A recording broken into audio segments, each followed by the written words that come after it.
Assalamualaikum Mas Bro, ya kembali lagi dengan kita di Fajar Daily. Dan kali ini episode kita bahas bedah Porto. Ya, jadi ada teman yang istilahnya, Bang tolong bedah Porto kita gitu, apa ya solusinya gitu. Oke, kita bedah Portonya Mas Bro. Ini adalah foto dari portofolio dia. Coba kita akan bedah apa yang harus dilakukan kalau seperti ini. Oke, tapi sebelum itu kita akan ngasih tahu dulu ada beberapa tipe investor Mas Bro. Yang pertama itu noob, yang kedua itu medium, terus yang ketiga itu pro. Jadi cara bedain ketiganya, kalau menurut saya nih ya, ini definisi saya aja. Itu dari portonya Mas Bro. Nah kalau yang kayak gini ini udah jelas noob ya. Jadi dari kelima, 1, 2, 3, 4, 5, 6, ke-6 portonya dia itu minus. Berarti masih noob, pemula banget gitu. Maksudnya mungkin ya baru dikit lah dia tahu paham tentang saham.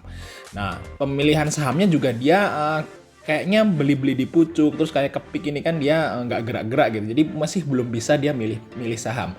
Berarti dia istilahnya masih noob ya.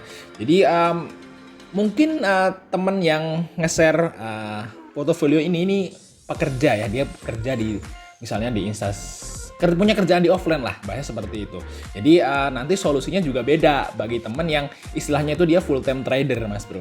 Nah ini kita akan ngasih solusi, semoga aja bisa memberikan semacam kayak angin segar lah, informasi bagi yang punya portofolio ini dan teman-teman semua. Kita langsung belajar di sini ya.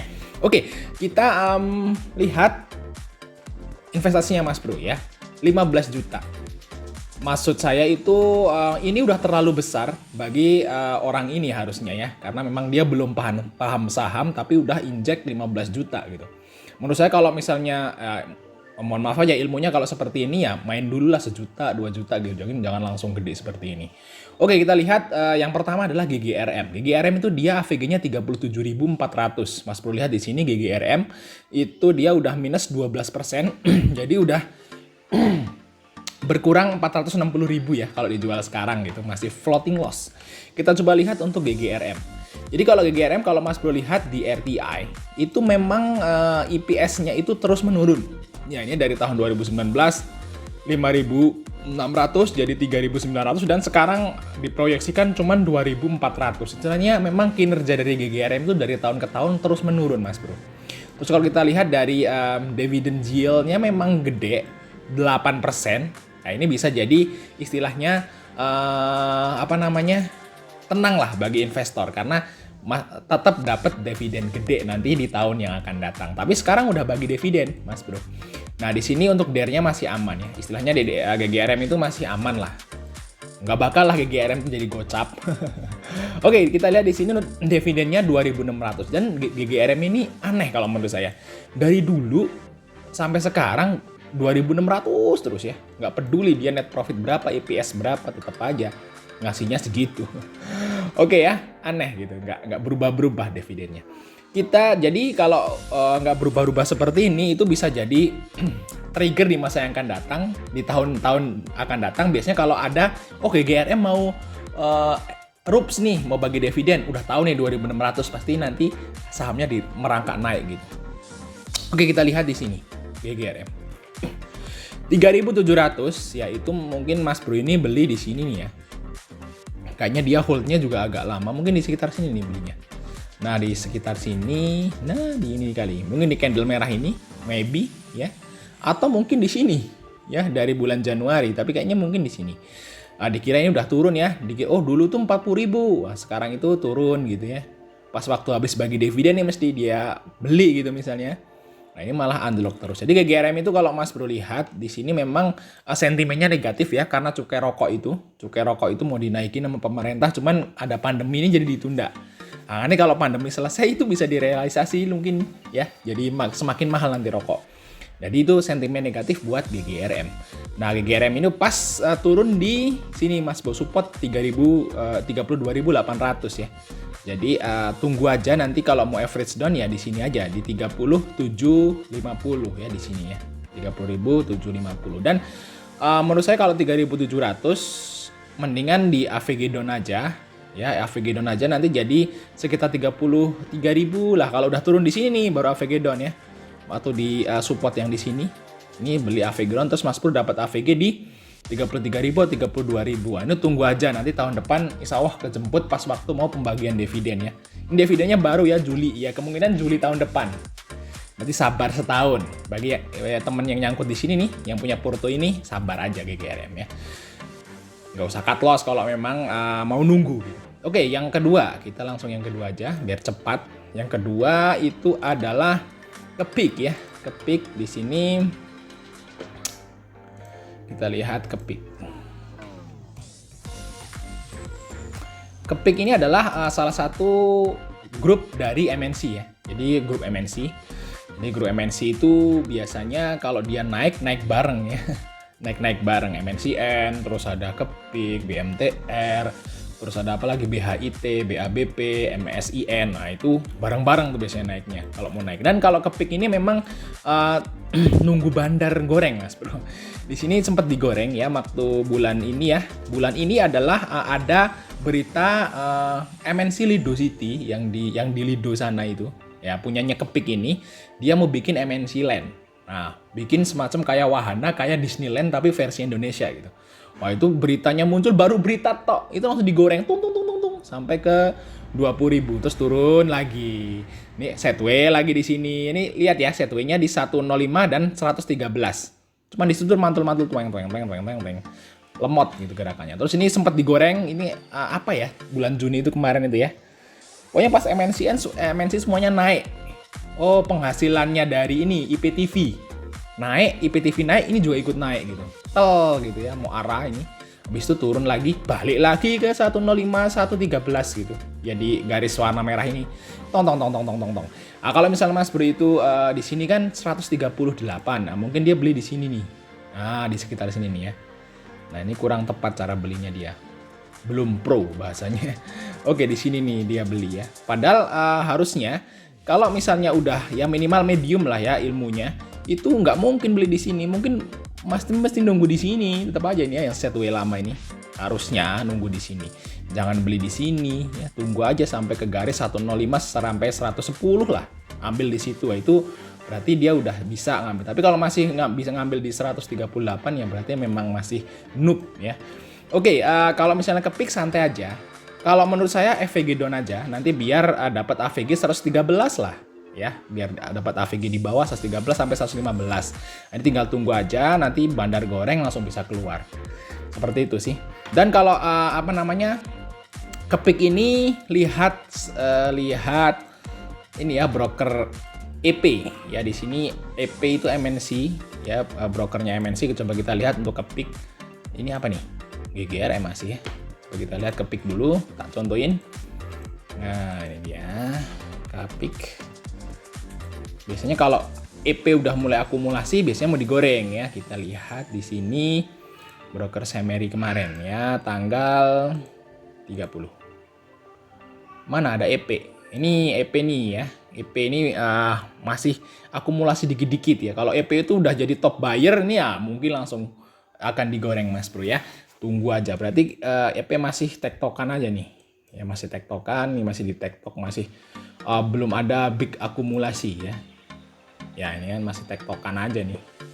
GR, PD, YP ini pada mulai ambil di 106. Nah, bener memang ya, harusnya ngambil di sini nih, 105 sampai 106, 107. Nah, itu ngambil di situ tuh bener kalau Kepik. Tapi kalau ngambil di atas 115, nah itu payah ya.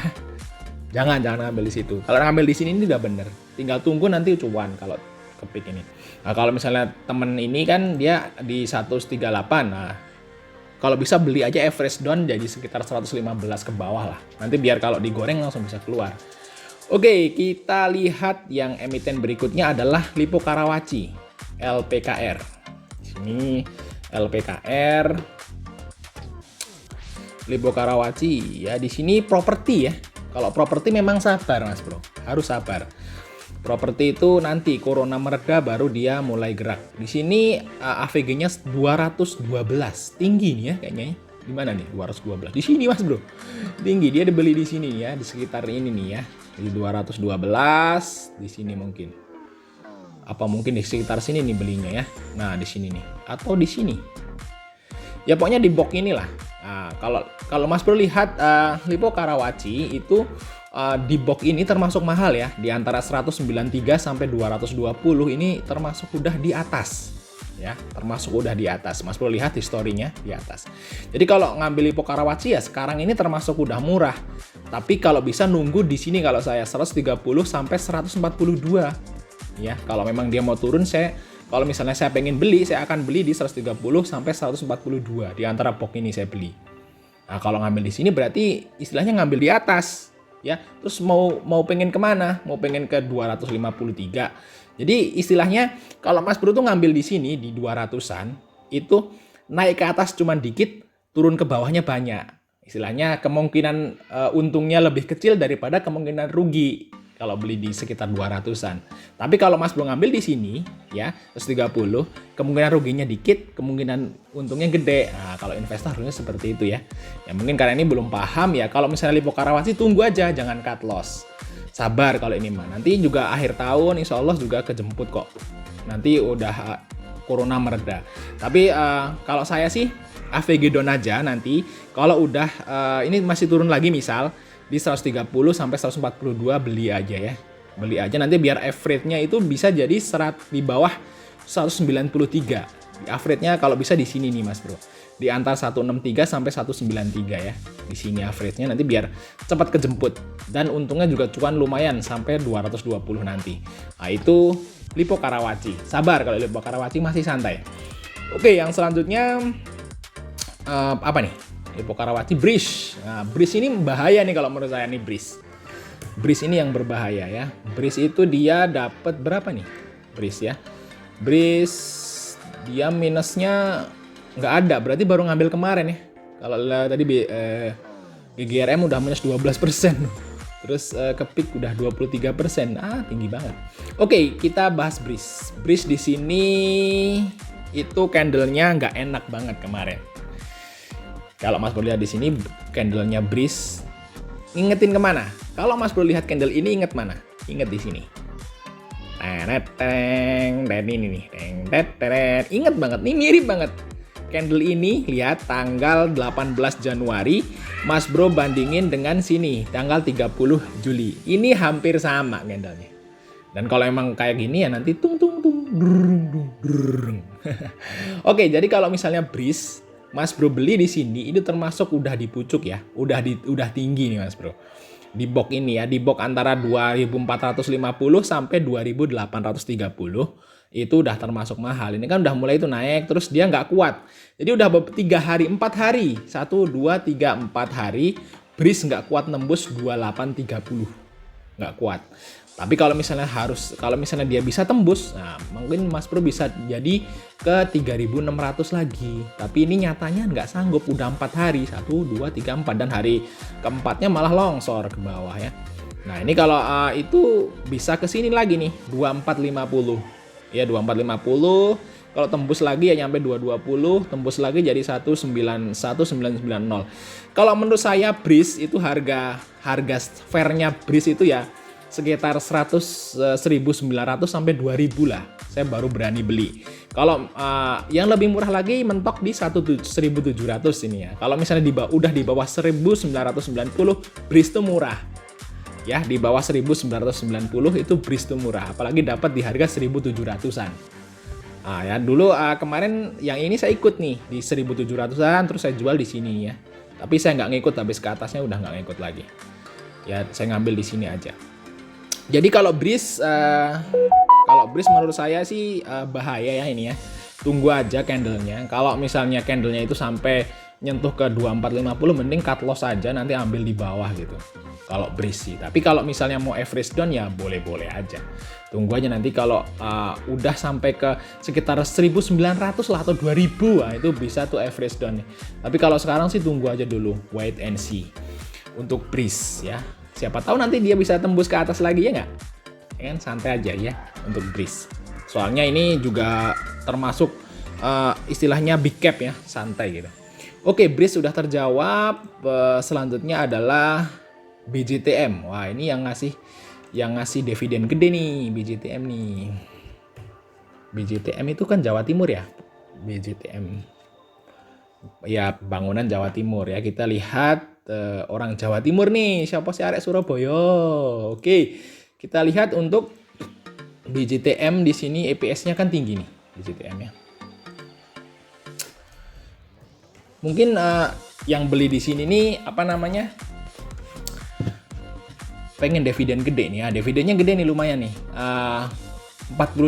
Kalau dilihat dari sini dividen yield-nya itu dividen per share-nya 48. Ya, gede banget ya. Dividennya gede. Itu dividen yield-nya 7% ya. Gede banget kalau menurut saya 7% tuh udah gede. Ya hampir kayak GGRM lah. Oh ya, di sini ya. Jadi kayak GGRM kalau Mas boleh lihat di sini untuk BJTM dia AVG-nya berapa? BJTM 740. 740 tuh di sini ya, 740. Di sini nih belinya. Di box ini ya, di box di sini.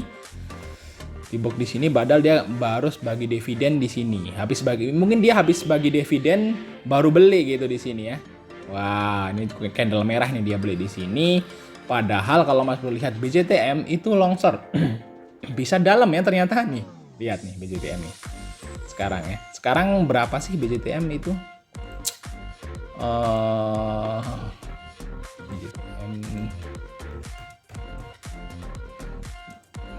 BJTM di sini untuk PBV-nya sebenarnya murah ya BJTM ya. Jadi istilahnya murah karena mungkin nih untung terus nih. Net profitnya gede nih mesti. Wah, gede ya. Jadi net profitnya tuh gede-gede ya. Jadi ekuitasnya nambah terus. Mungkin karena kalau minjem di situ bunganya gede gitu. Jadi pendapatan BJTM gede. Oke ya. BJTM ya kalau misalnya Mas lihat, mungkinkah BJTM kesini lagi? Kayaknya nggak mungkin. Karena memang sekarang PBV-nya juga udah segitu ya. Udah murah ini mah. Udah 0,9. Harusnya BJTM tuh di atas 1 kali. Kalau misalnya Mas Bro ngambil di sini, berarti itu PBV-nya 1,01 atau 1,02 gitu ya di 740 itu ya. Di sini ya 740. Jadi istilahnya dia ya harga fair lah dia beli sebenarnya. Murah juga enggak, mahal juga enggak. Tapi kalau dilihat dari candle terakhir itu dia nggak sanggup nembus 685 ya. Sabar aja kalau BJTM nih mah. Sabar aja nanti insya Allah nanti di akhir tahun bisa kejemput kalau ini. Naik gitu nanti kejemput ya ke 775 nih bisa ini. Santai kalau BJTM tinggal tunggu kejemput kalau ini menurut saya ya, santai. Karena memang dia dividen yield-nya gede. Kalau misalnya nggak kejemput juga masih turun, nah ditunggu tahun depan itu kejemput lagi. Karena orang pengen dapat dividen gede nih dari BJTM. Kayak GGRM lah, nunggu tahun depan. Tapi kalau menurut saya sih insya Allah nanti akhir tahun juga udah kejemput harganya di 740. Oke, kita lihat untuk BBCA. Yang terakhir, dia punya BBCA dengan AVG berapa? BBCA AVG 30.200 minus 1,44. Oke, kita lihat BBCA. Wah, jadi bahas kayak gini aja lama ya ternyata ya. Oke, kita lihat BBCA. BBCA mau stock split, ya ini menurut saya adalah sentimen positif bagi para retail. Jadi retail nanti sanggup, istilahnya sanggup beli lah. Kalau sekarang kan per lotnya 30.000 ya. Kan kok 30.000? 3 juta. Per lotnya 3 juta, ke harga per lembarnya 30.000, per lot 3 juta. Jadi awang-awangan kalau misalnya retail kayak kita beli 10 juta cuma dapat 3 lot dikit. Ya, tapi kalau nanti udah di stock split, ya kan jadi 1:5. Nanti retail-retail banyak yang masuk dan BPJA semakin rame.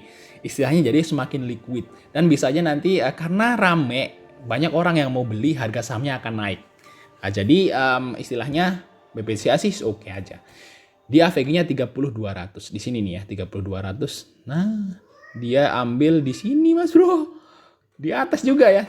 BPCA itu 32.000 ke atas. Di sini berapa sih? 30.200 di sini berarti ya 30.200 di sini ya. BPCA dia ngambil di di box ini di 29850 sampai 3900. Kalau misal Mas Bro lihat candle terakhir ini tembus ya 2900-nya tembus karena dia closing di 29850. tembus ya. Jadi box ini udah tembus. Jadi kalau box ini tembus ya kemungkinan bisa ke box ini nih, ke 28150. Jadi kalau misalnya BCA, kalau menurut saya harga yang bisa saya entry, kalau misalnya saya pengen entry itu kalau udah sekitar 28.000, 29.000 di sini nih. Kemungkinan cuannya gede kalau di sini. Tapi kalau di sini ya masih agak lama, mungkin bisa turun lagi ya Mas Bro. Jangan kalau BPCA itu udah lebih dari 31.000 itu udah tinggi, jangan diambil. Emang ada nyangkut yang di sini banyak loh, yang nyangkut di sini ya. Nggak tahu mereka kok beli di sini gitu. Tunggu aja Bang BCA itu di 28.000 sampai 29.000. Wah, itu baru bisa entry ya. Tapi kalau masalah BCA, Mas Bro ini kan nyangkut di 30.200. Ya kan? Santai aja ini mah, santai. Kalau misalnya dia mau di bawah turun ya sampai ke 28.000 ya beli aja lagi average down gitu ya di sini. Nanti stock split ya nanti kejemput lah. Akhir tahun juga ini kejemput ya. BCA, BCTM kejemput. Jadi kita bacain solusinya. BBCA, BCTM, LPKR. Nah, ini tahun ini insya Allah kejemput ya, bisa kejual dan cuan malahan. Ya, terus untuk kepik nunggu digoreng ya mungkin tahun ini juga kejemput kalau misalnya di average down. Terus untuk GGRM ya mungkin tunggu tahun depan atau mungkin akhir tahun juga bisa. Terus kalau untuk BRIS ini yang saya nggak tahu Mas Bro. BRIS ini ARB ya sekarang ya. Lihat aja candle besok. Ya mungkin itu aja sih rangkuman untuk baca portofolio hari ini ya. Semoga besok kita bisa bahas lagi dan banyak peminatnya gitu. Nah, kalau banyak peminatnya kita bahas lagi. Sampai ketemu di video berikutnya.